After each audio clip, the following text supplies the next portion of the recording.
Hello students, welcome to Excellence Classes Way of Learning. Today we will discuss another colligative property whose named elevation in boiling point. यानी boiling point का increase होना, elevation in boiling point increase होगा किसके terms में? ये solution के terms में.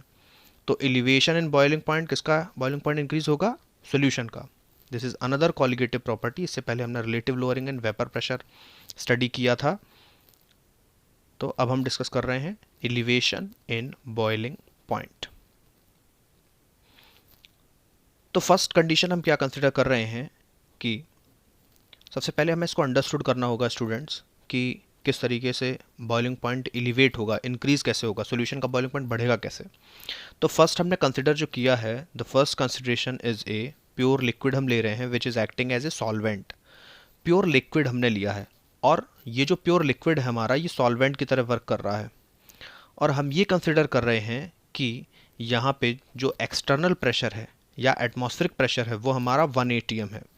ये जो लिक्विड है, इस लिक्विड को हमने प्योर फॉर्म में लिया है या प्योर सॉल्वेंट है अभी ये हमारा. और इसका जो बॉइलिंग पॉइंट होगा वो क्या होगा? TB0, क्योंकि ये हम प्योर की बात कर रहे हैं. This is the liquid here and this is the temperature. 50 degree centigrade अगर से टेम्परेचर हम देते हैं तो लिक्विड वेपर्स में कन्वर्ट होगा और इसकी वेपर्स का जो प्रेशर है वो एक्सटर्नल वेपर प्रेशर के बराबर हो जाएगा. Then the liquid starts boiling, liquid boil होने लगेगा. यानी सिंपली बॉइलिंग पॉइंट क्या टेम्परेचर है? जिस पे वेपर प्रेशर एटमॉस्फेरिक प्रेशर के बराबर हो जाए. तो अब दूसरी कंडीशन में हमने क्या लिया है? प्योर लिक्विड लिया है, बट हम इस लिक्विड में, इस सॉल्वेंट में, ये पी एक्सटर्नल हो गया हमारा 1 atm. और दूसरा जो हमने कंडीशन लिया, कंटेनर लिया है, उसमें हम क्या कर रहे हैं? इस प्योर सॉल्वेंट में हम नॉन वॉलेटाइल सॉल्यूट को ऐड करा देंगे. क्या कर रहे हैं? Non volatile solute. तो क्या हो जाएगा students? Vapour pressure decrease.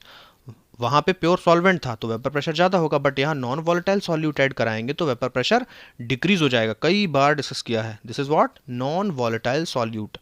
Red से मैंने शो किया है इसको. This is non volatile solute.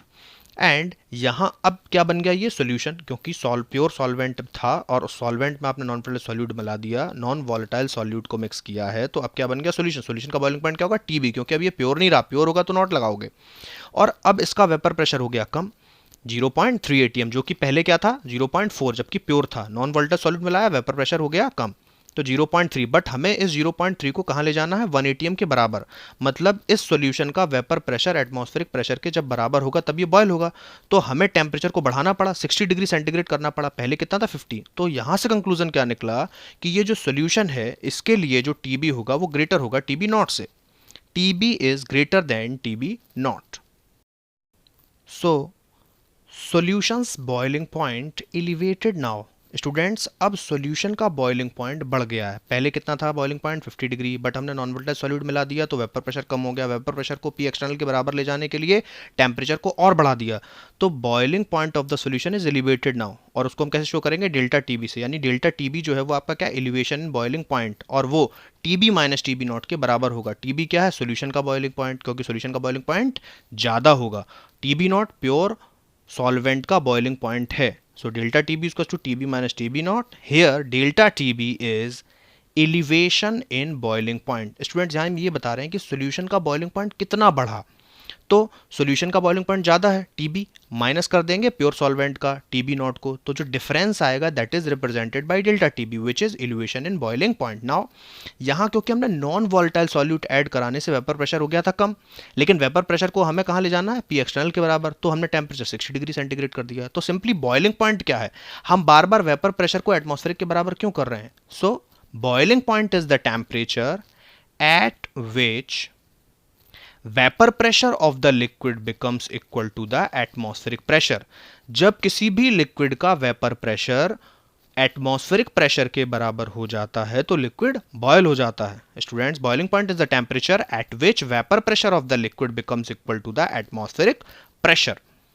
सो ये 0.4 atm था.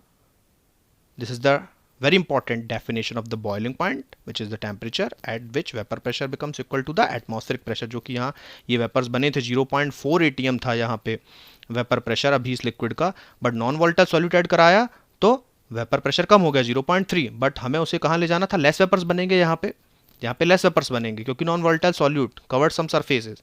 यहाँ टी 50 डिग्री था, अब हमने कितना लगाना पड़ा, टी 60, क्योंकि वेपर प्रेशर हो गया था कम।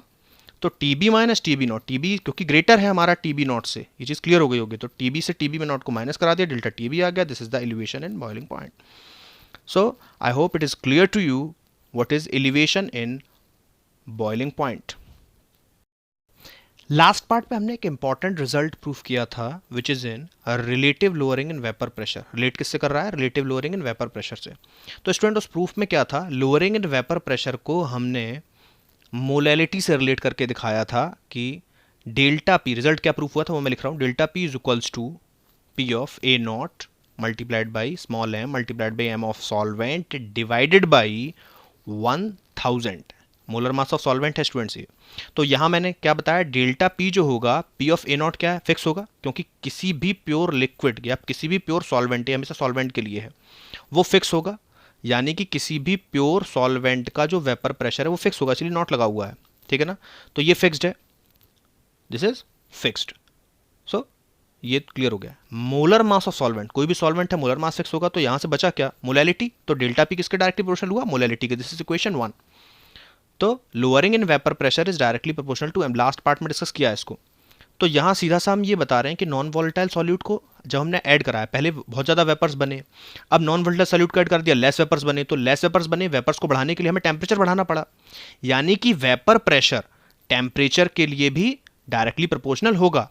तो हम सीधा सीधा लिख सकते हैं कि जो हमारा डेल्टा पी है, so delta P is also directly proportional to delta T B, यानी एलिवेशन इन बॉइलिंग पॉइंट कहीं ना कहीं लोअरिंग इन वेपर प्रेशर के डायरेक्टली प्रोपोर्शनल है। दोनों से कंक्लूजन क्या निकला students, on comparing this both equation first and second, very important result. ये आपको समझा रहा हूं मैं, ये पूरी चीज कैसे आ रही है। Delta T B is directly proportional to M, आपकी बुक्स में डायरेक्टली चीज प्रूफ करके लिख दी जाती है, experimentally delta T B is directly proportional to M.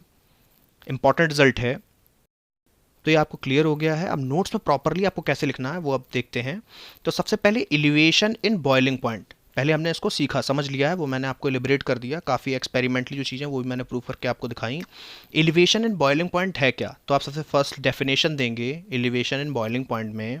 Boiling point very important term है। The boiling point of a liquid is the temperature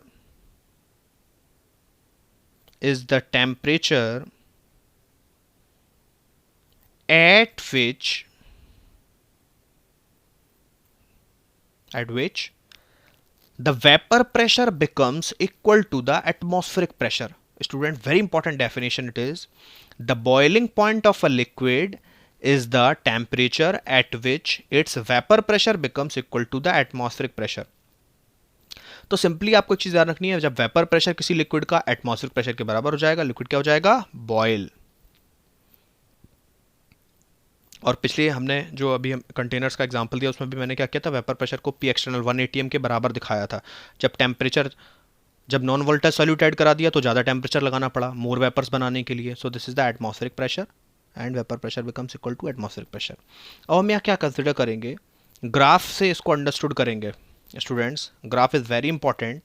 तो ग्राफ में जो हम ग्राफ ड्रॉ कर रहे हैं that is between the vapour pressure and the temperature. तो simply pressure लिख रहे हैं या वेपर प्रेशर की बात करेंगे जब पी से रिप्रेजेंट कर रहे हैं इसको हम, यहाँ वेपर प्रेशर की बात होगी students.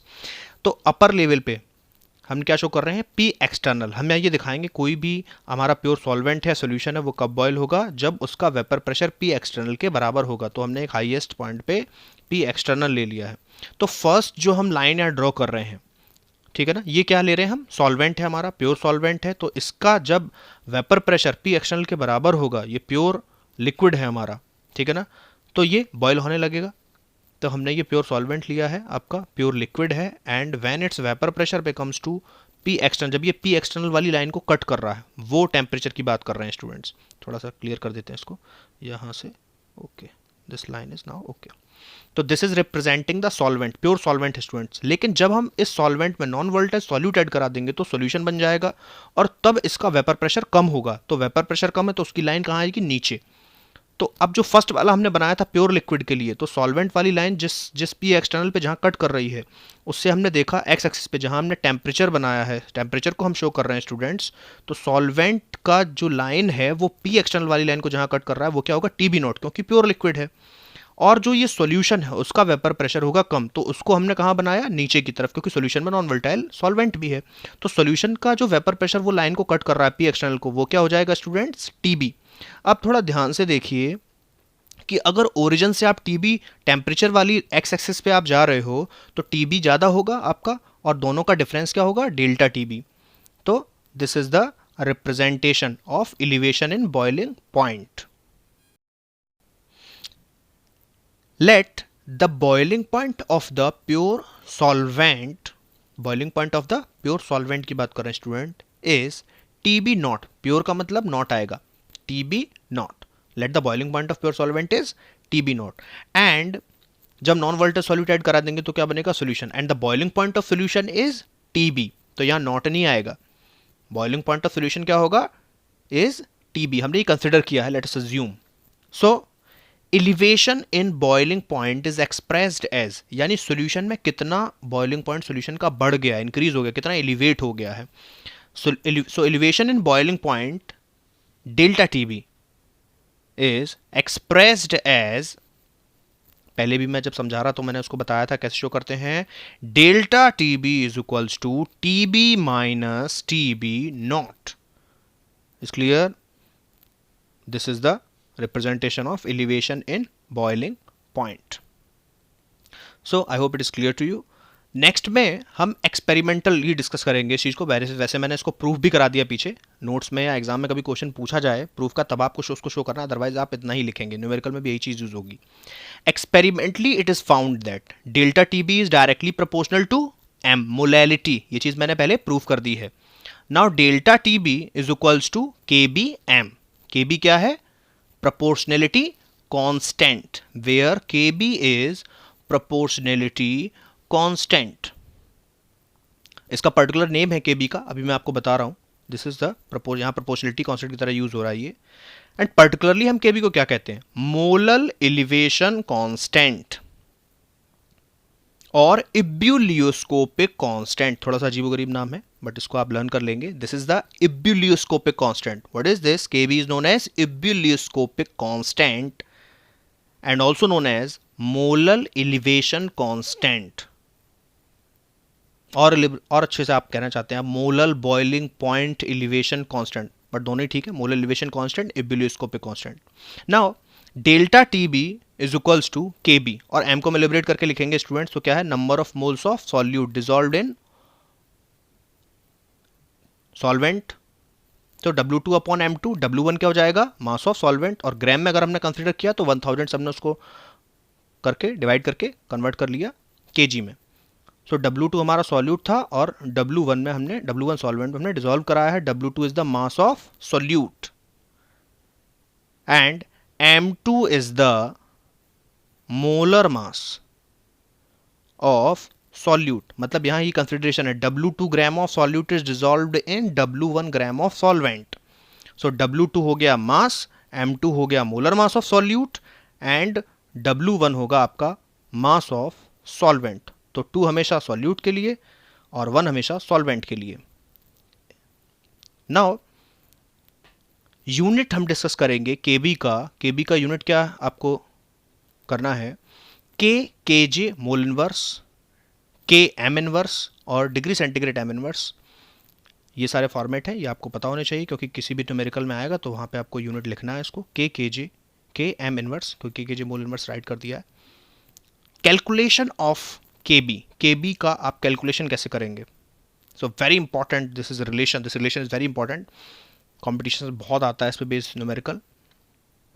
Relation of Kb, relation between Kb and delta vaporisation H, enthalpy of vaporisation, delta vaporisation H है ये students, delta vaporisation H, okay दिख रहा है। So Kb is equals to, relation लिख रहे हैं direct, R TB square. TB क्या है, boiling point of solution, B clear लिख देते हैं इसको, this is TB, R TB whole square आ जाएगा यहाँ, TB का स्क्वायर कर देते हैं, and R TB square, this is capital M divided by delta vaporisation H multiplied by 1000. So this is the relation between the enthalpy of vaporization. R क्या है? 8.314 कर देते हैं, 314 जे के इनवर्स मोल, जे होगा J K inverse mole inverse, तो R का value आपको यही रखना है 8.314 J K inverse mole inverse. और कैपिटल एम क्या है? Molar mass of the solvent है students, molar mass of solvent, ये आपको ध्यान रखना है। वैसे M1 भी लिख सकते थे बट M इज जनरल, आप मैंने राइट कर दिया है। तो रिलेशन क्या है? डेल्टा वेपराइजेशन H, यानी कि वेपराइजेशन एंथैल्पी और latent heat, latent heat of vaporisation, जो वेपराइजेशन की लेटेंट हीट है उसको जब आप मोलर मास से मल्टीप्लाई कराओगे, मोलर मास ऑफ सॉल्वेंट से, students, latent heat of vaporisation when multiplied by molar mass of the solvent, ठीक है। आपको अगर नहीं दिख रहा है तो सॉल्वेंट में बोल रहा हूं, मल्टीप्लाई इक्वल्स टू क्या मिलेगा? Delta vaporisation H, enthalpy of vaporisation. This is very important relation, क्योंकि न्यूमेरिकल में आपको लेटेंट हीट दिया जाएगा और आपको वेपराइजेशन रखना होगा इस फॉर्मूले में, तो आप मोलर मास ऑफ सॉल्वेंट का मल्टीप्लाई करा के डेल्टा वेपराइजेशन एच आप गेन करोगे। तो this is very important relation and you have to learn it, okay, and this is very important for competition.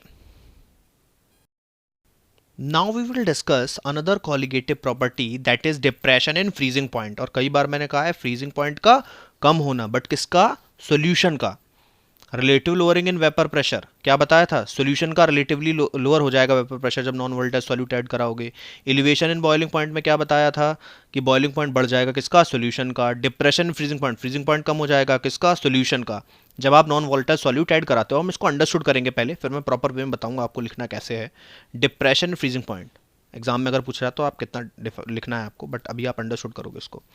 यहाँ पे आप क्या कर रहे हैं? एक प्योर आपने लिक्विड कंसिडर किया है, हम क्या कर रहे हैं? प्योर लिक्विड कंसिडर कर लेते हैं, और हम ये मान रहे हैं कि यहीं पे इसका सॉलिड फेज है थोड़ा सा, या सॉलिड पार्ट है इसी लिक्विड में, कहीं पे ये पूरा लिक्विड फॉर्म है और इसमें कहीं स्लाइटली सॉलिड फेज है, सॉलिड पार्ट है इसका, ठीक है ना। ये हमने कंसिडर किया है। तो क्योंकि हम फ्रीजिंग पॉइंट की बात कर रहे हैं और यहाँ वेपर्स इसकी फॉर्म हो रही हैं, तो सिंपली जब ये वेपर्स बनेंगी तो ये वेपर्स कुछ ना कुछ प्रेशर लिक्विड पे लगाएंगी, और ये वेपर जो बन रही हैं वो सॉलिड पे भी कुछ वेपर प्रेशर कॉज करेंगी। तो फ्रीजिंग पॉइंट क्या है? Freezing point is the temperature at which vapour pressure of the liquid becomes equal to the vapour pressure to the solid, यानी सॉलिड का जो वेपर प्रेशर है जब वो लिक्विड के वेपर प्रेशर के बराबर हो जाएगा, देन आपका जो लिक्विड है वो फ्रीज हो जाएगा। Simply vapour pressure of liquid क्या हुआ? जो वेपर्स बन रही हैं वो लिक्विड पे जो प्रेशर बन लगाएंगी वो वेपर प्रेशर ऑफ लिक्विड है, और वो वेपर सॉलिड पे भी कुछ प्रेशर लगाएंगी वो वेपर प्रेशर ऑफ सॉलिड है। तो सिंपली यहाँ पे ये वेपर्स लिक्विड पे प्रेशर लगा रही हैं, ठीक है ना, और सॉलिड पे भी प्रेशर लगा रही हैं।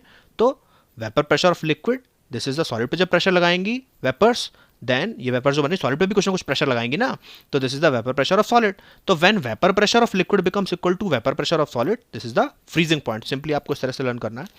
और अब हम ये कंसिडर कर रहे हैं, यहाँ पे दो सेपरेट फॉर्म ले रहे हैं, एक में लिक्विड लेंगे और दूसरे में सॉलिड, और दोनों को अगर हीट करेंगे दोनों की वेपर्स बनेगी। अभी हमने किसकी बात की? लिक्विड की, और अभी हम क्या ले रहे हैं? सॉलिड।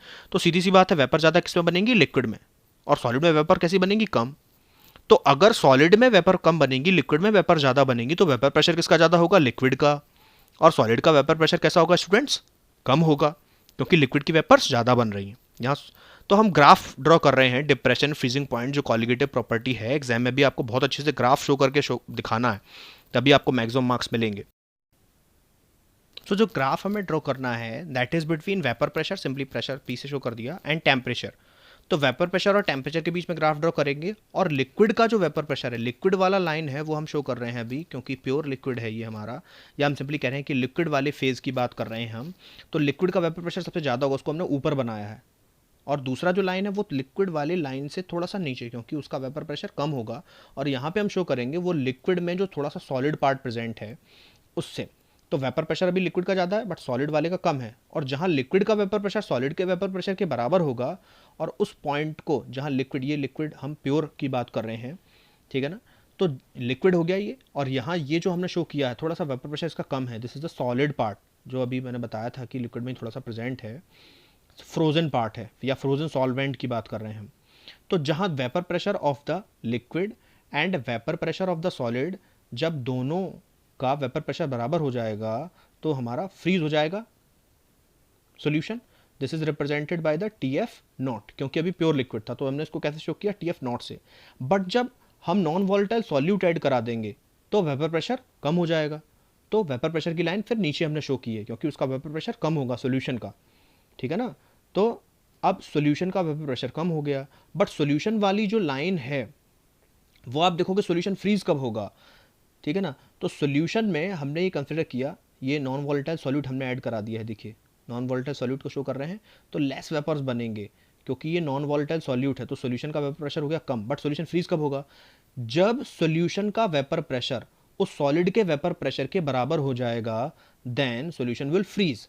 तो यहाँ देखो जिस लाइन, जहाँ पे सोल्यूशन का लाइन सॉलिड वाले लाइन को कट कर रहा है, फ्रोजन सॉल्वेंट के लाइन को कट कर रहा है, तो सोल्यूशन है ही ना, तो हम कैसे शो करेंगे इसको, टी एफ से। अब नॉट नहीं आएगा, दोनों का डिफरेंस क्या होगा, डेल्टा टी एफ। अब यहाँ ज़्यादा टेम्परेचर किसका होगा, ज़्यादा वाला टेम्परेचर क्या है, टी एफ नॉट, क्योंकि वो टेम्परेचर में देखो ज़्यादा जा रहा है। अगर हम एक्स एक्सिस पे देख रहे हैं ओरिजिन से एक्स एक्सिस की तरफ, तो टी एफ नॉट की वैल्यू ज़्यादा होगी, अगर आप जीरो से स्टार्ट करोगे तो T F nought is greater than T F. So this is the difference delta TF. This is what depression in freezing point. Delta T F को हम क्या लिख सकते हैं, is equals to T F nought minus T F, क्योंकि T F nought हमारा ज़्यादा है।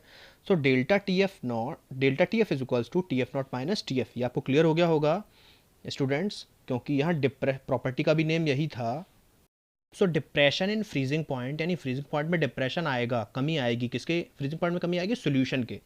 तो सिंपली आप एग्जाम में आप ग्राफ शो कर दोगे एंड आप शो करोगे let T F nought is the freezing point of the pure solvent, T F is the freezing point of the solution, and depression freezing point is expressed as delta T F is equals to this is T F nought minus T F, यानी depression freezing point को हम कैसे show कर रहे हैं। Now experimentally further आप show करोगे, experimentally आपकी बुक्स में भी इसी तरह दिया गया होगा, ये experimentally delta T F is directly proportional to M, molality के डायरेक्टली प्रोपोर्शनल होगा, ठीक है ना। और इससे पहले भी हमने प्रूव किया था delta T B is directly proportional, यानी मोलैलिटी के डायरेक्टली प्रोपोर्शनल। अभी कहाँ से आया, सिमिलर है, पहले भी मैंने पिछले पार्ट में प्रूव किया था कि जो आपका डेल्टा पी है, as we know that, we know already delta P is directly proportional to molality and delta P is also directly proportional to delta T F, यानी कि वेपर प्रेशर कम हो जाएगा फ्रीजिंग के लिए भी, और एलिवेशन इन बॉइलिंग पॉइंट के लिए भी, और फ्रीजिंग पॉइंट के लिए, दोनों इक्वेशन से रिलेटेड रिजल्ट हमें क्या मिला, delta T F is directly proportional to molality small M.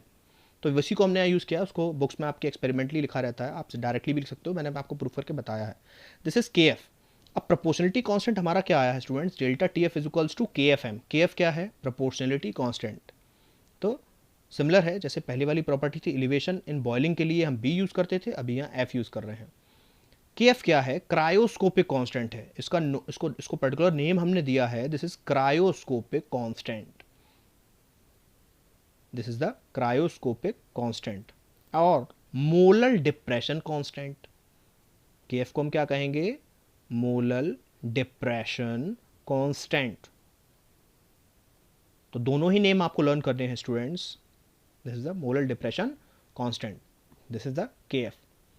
So delta T F is equals to K F, molality को एलिबरेट करोगे, W2 ग्राम ऑफ सॉल्यूट को W1 ग्राम ऑफ सॉल्वेंट में dissolve कराया, W2 upon M2 multiplied by W1, ग्राम में है तो KG में convert होगा तो 1000 आएगा। So this is the overall result we obtained. अब कभी कभी न्यूमेरिकल्स में M2 फाइंड आउट करवा लेते हैं, तो आप M2 को ट्रांसफर कर सकते हो, वेयर पहले बता देते हैं क्या क्या टर्म इसमें यूज हुए, where W2 is the mass of solute, this is the solute, M2 is molar mass of solute and W1 is the mass of solvent। आप ऐसे लर्न रखोगे, वन हमेशा सॉल्वेंट के लिए, पहले आप सॉल्वेंट लेते हो कोई सॉल्यूशन बनाना हो, नंबर 2 पे आप क्या लेते हो, सॉल्यूट। तो डेल्टा टी एफ और M2 अगर कभी न्यूमेरिकल में हमको molar mass of solute find out करना है तो आप क्या करोगे, M2 को ट्रांसफर करना है, के F into W2 is divided by delta TF multiplied by W1 and then 1000। so simply transformation था बस लेफ्ट टू राइट का। तो ये आपको प्रिपेयर करना है अच्छे से, फॉर्मूले हैं न्यूमेरिकल्स में आपके यूज होंगे। नाउ यहाँ हम के एफ की बात करेंगे, यूनिट ऑफ के एफ, के जी मोल इनवर्स मैक्सिमम इसी में शो करते हैं, और डिग्री सेंटीग्रेड m इनवर्स और k m इनवर्स, किसी में भी शो कर सकते हैं आप। नाउ कैलकुलेशन ऑफ kf की कैलकुलेशन की बात करेंगे, how to calculate the kf by delta fusion h, यानी इंथैल्पी ऑफ फ्यूजन। सो एक रिलेशन है, फॉर्मूला है kf is equals to R TF square freezing point of solution multiplied by m capital M molar mass of solvent divided by delta fusion h enthalpy of fusion multiplied by 1000. By this formula we can easily calculate the kf. This is very important. This is a relation between the kf and delta fusion h. Delta fusion h is molar enthalpy of fusion. Delta fusion h क्या है students? Molar enthalpy of fusion of the solvent. This is very important. Delta fusion H is molar, यहाँ molar right कर देते हैं. This is the molar fusion enthalpy of solvent. तो दिख नहीं रहा हो तो आप, मैं बोल रहा हूँ, आप देख लेंगे इसको. Molar fusion enthalpy of the solvent. Now capital M is the molar mass of solvent. Capital M है आपका molar mass of solvent. It is now clear to you? Okay.